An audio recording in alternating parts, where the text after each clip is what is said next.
So we're getting IG-2000, IG-88 ship. Who saw that coming? I certainly did not.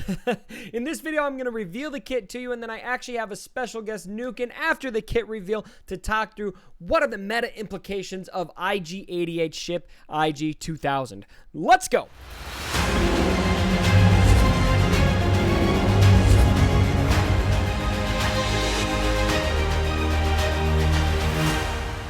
Alright, so like I said, my friends, we are getting IG-2000, IG-88's ship. This is going to be a dark side bounty hunter scoundrel droid attacker classed ship, with IG-88 being the only crew. The ship is described as an aggressive bounty hunter attacker that deals massive damage to breached enemies. Massive damage is always nice, my friends. And once again, props to the art team. We have some really cool art to go along with this ship, and I don't know if this is confirmed, but I am guessing this is going to be a marquee event. I have not heard otherwise, so don't hold me to that, but I'm pretty sure. All right, starting with his basic ability, which is called Exploit Identified, and this is going to read: deal physical damage to target enemy. If enemy is breached, attack again. So boom, there we go. We immediately have synergy with Cad Bane's ship.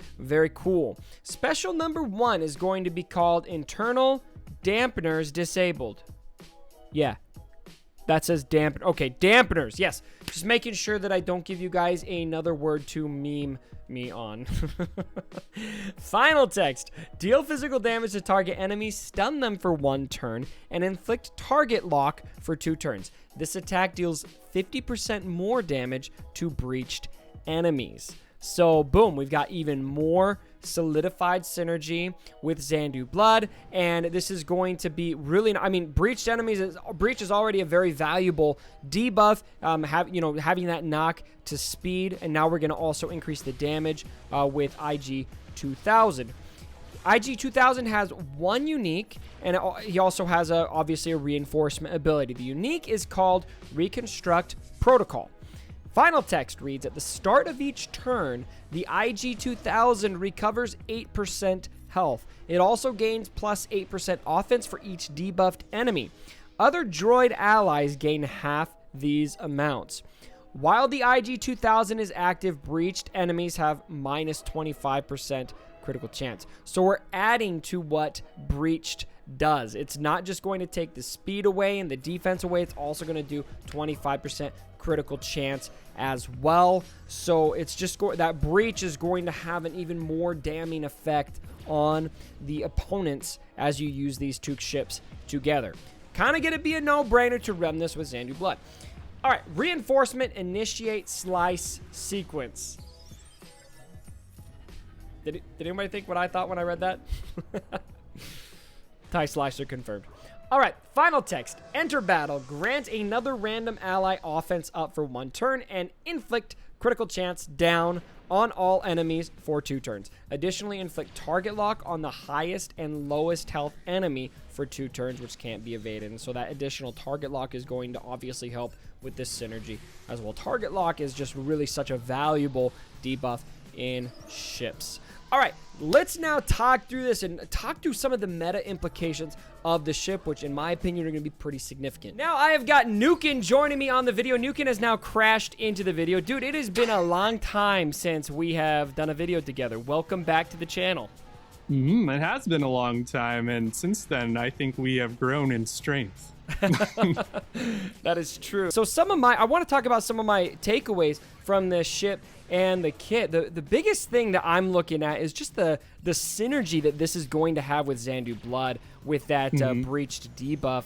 That is going to not only just make IG-88 super powerful, it seems. You got, the extra damage that he's going to apply, but also it makes breach itself that much better, which I think is very valuable, not to mention that Xandu Blood seems to be such a powerful ship already. So I feel like there's a lot of meta implications with this ship introduced into Galaxy of Heroes. What are some of your takeaways as you see this?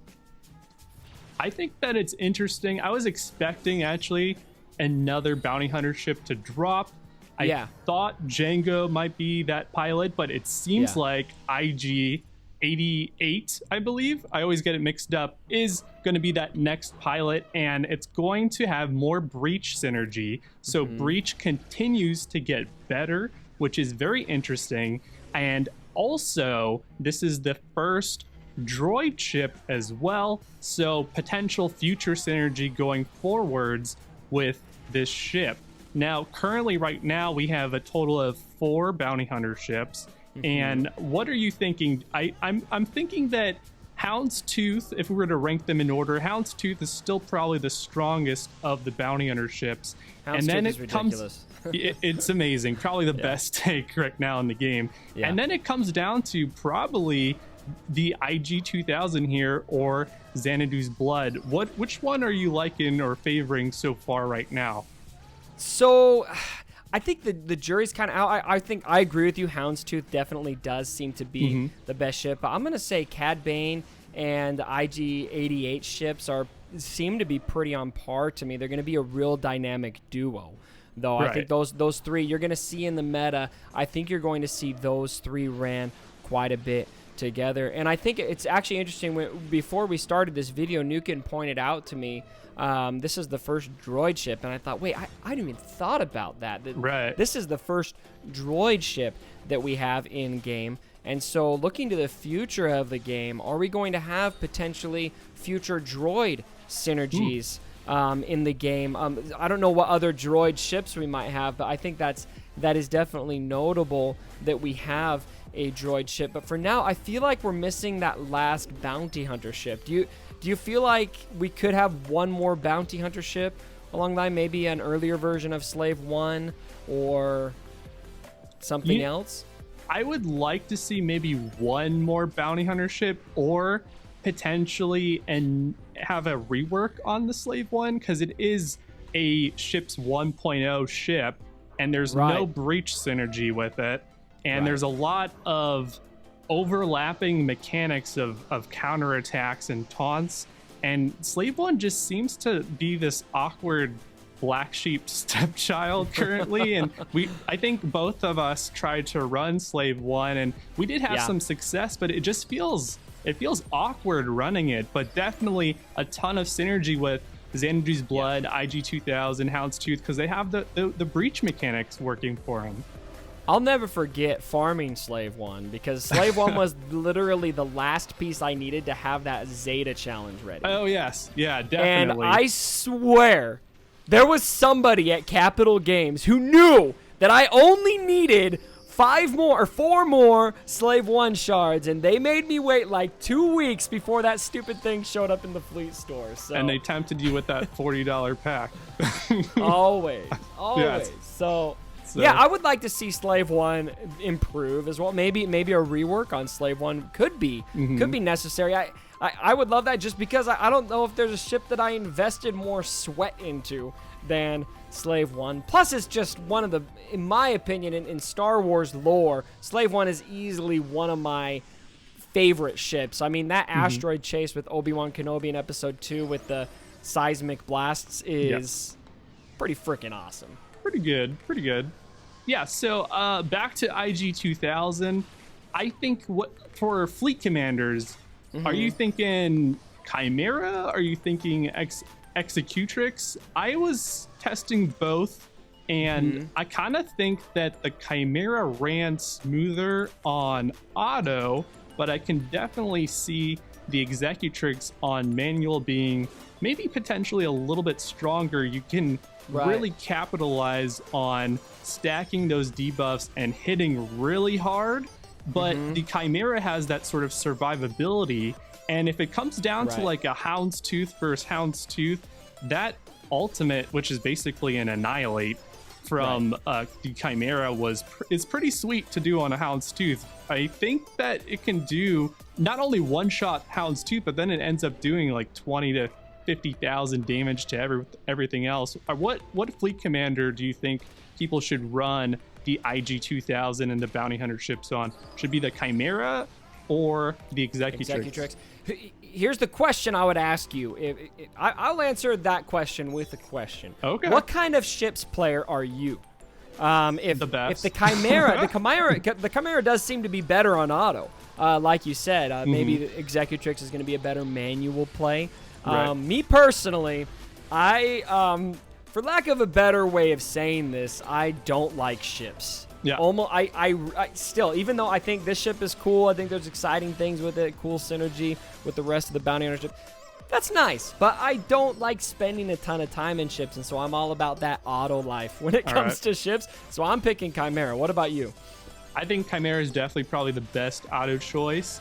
I think that for territory wars, for example, if you're trying to like spread out your fleets, you're gonna need to do some manual battles, and if you are running the Executrix, you're gonna have to manually play that. Right. So if you're running the bounty hunters there, it just depends on what you actually have in your reserves and in your roster depth of ships on what that comes down to. But probably for Fleet Arena, if you're looking to auto and you're not really a fan of ships, then Houndstooth and Chimera are your friends.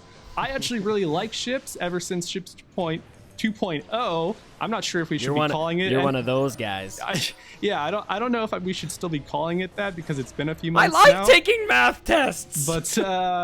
But I think that ever since then, ships have been more exciting, and I do like playing the ship battles, and I think even the Executrix has some auto potential, so it's not like it's completely out there. But yeah, we did also do some testing with Windu and Akbar, and so it really just is going to come down to the Chimera or the Executrix, and definitely use the best commander that you have. Don't try and force something to happen if you're not ready for it. Good tips. All right, Nukin, thank you so much for joining me for this video. I'm happy that we could break down this ship together. What do you guys think about the footage you are seeing? What are you going to run? And what are some questions you have? As always, let me know down in the comments below and continue the discussion. If you like the video, go ahead, give the video a thumbs up and subscribe to the channel if you haven't already. And if you haven't subscribed to Nukin's channel, get over to Nukin's channel, subscribe to his stuff. He has got some really good deep theory crafting going on over there that I think you guys will really enjoy. All right, Nukin, thanks so much for joining me, bud. Thanks, Cubs. Cheers, guys. And as always, don't forget my dead body. Sorry about the mess.